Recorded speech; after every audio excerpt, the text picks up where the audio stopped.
Ginagawa ang psychological evaluation na to ng lahat ng elementary teachers nila. Walang anumang negative result ang evaluation na to. Kaya hanggat maaari, maging honest kayo sa pagsagot.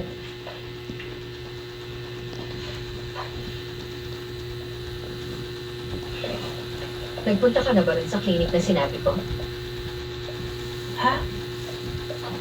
Yung tungkol sa mukha mo, para kasi mas lumalala eh. Miss Che Jison, dahil sa psychological evaluation mo, hindi ka na muna kasama sa klase simula bukas. Akala ko ba walang negatibong resulta? Walang kahit na isang elementary school teacher na hindi nakaranas ng stress o sintomas ng depression. Sa ginagawa mo, parang mo na rin siya pinapatigil sa pagtuturo. Oo, pero mas mabuti na to kaysa sa mamatay.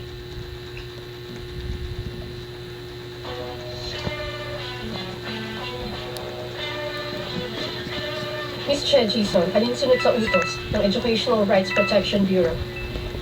Kailangan mo munang mag-leave.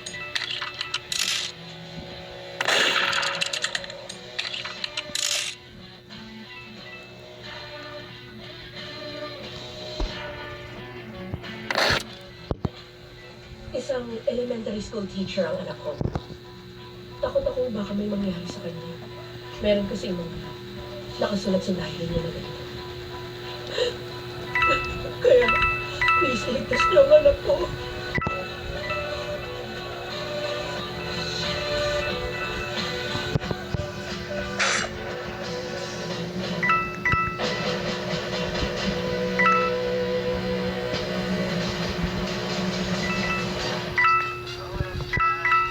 Ano na? Ano nangyari sa akin ngayon? Kailangan mo munang magpagamot. Yung mama mo, pinadala niya na para sa amin yung ilan sa mga gamit mo in advance. Anong din ba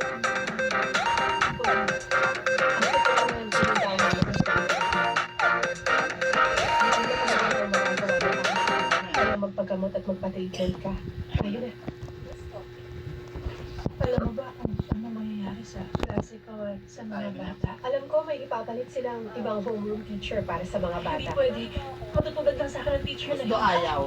Eh, hindi mo dapat alalahanin yun. Kasi, yung magiging bagong teacher, ay, as in, sobrang nakakatakot siya. Alam mo, ano?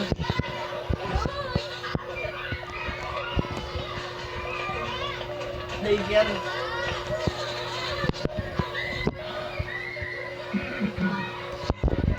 Magsipo na kayo sa upuan niyo mga bata.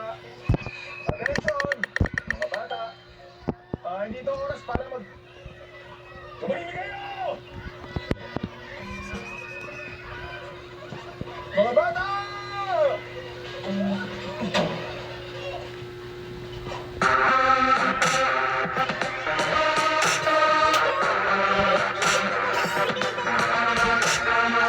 Teacher, kaya mong talunin si Naruto? Teacher, pwede po mag-CR? Itong oras para magpunta sa CR. Teacher, kailangan ko Sandali lang, sinabi ko maghintay. mag-CR Walang problema. Oh, sandali! Huwag dyan! Huwag sa padalo!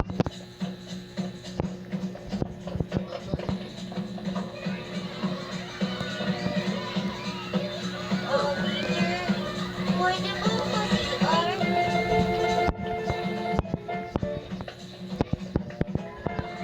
Ako rin, teacher, kailangan ko mag-CR!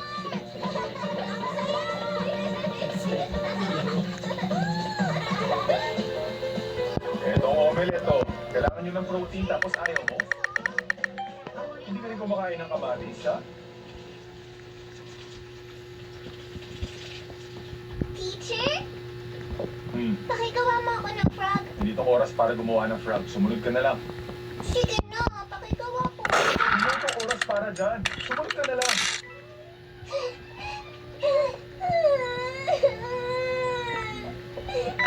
Hindi mo ako gagalit sa iyo eh. Kasi bigla pinulit ko. Okay. Tama, ganito nga yun. Ito yung legs ng palaka. Yung legs sa likod. Ikaw yun. So, nakakain ka na ba ng frog legs? Yup, kinakain po ba ng tao Ako yun? nakakain na ako nun. Ayun na, gawa na yung frog natin. Tanong. Oo. Ganyan ka ba talaga yung mga bata? Nakakainis na ba ang nagawa na kakalimutan. Pagod siya eh.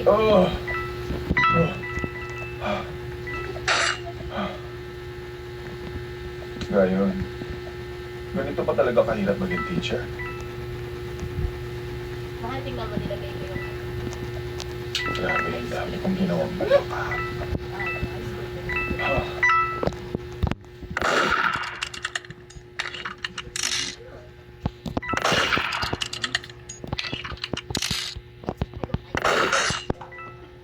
Ngayong araw, matututunan natin kung paano magpahayag ng damdamin gamit ang mga salita. Ano bang sinasabi niyo kapag nararamdaman niyo masaya kayo? Tama yun. Magandang mood ko ngayong araw. Talagang napakasaya ko. Maganda. I-express ng mga feelings sa mga salita.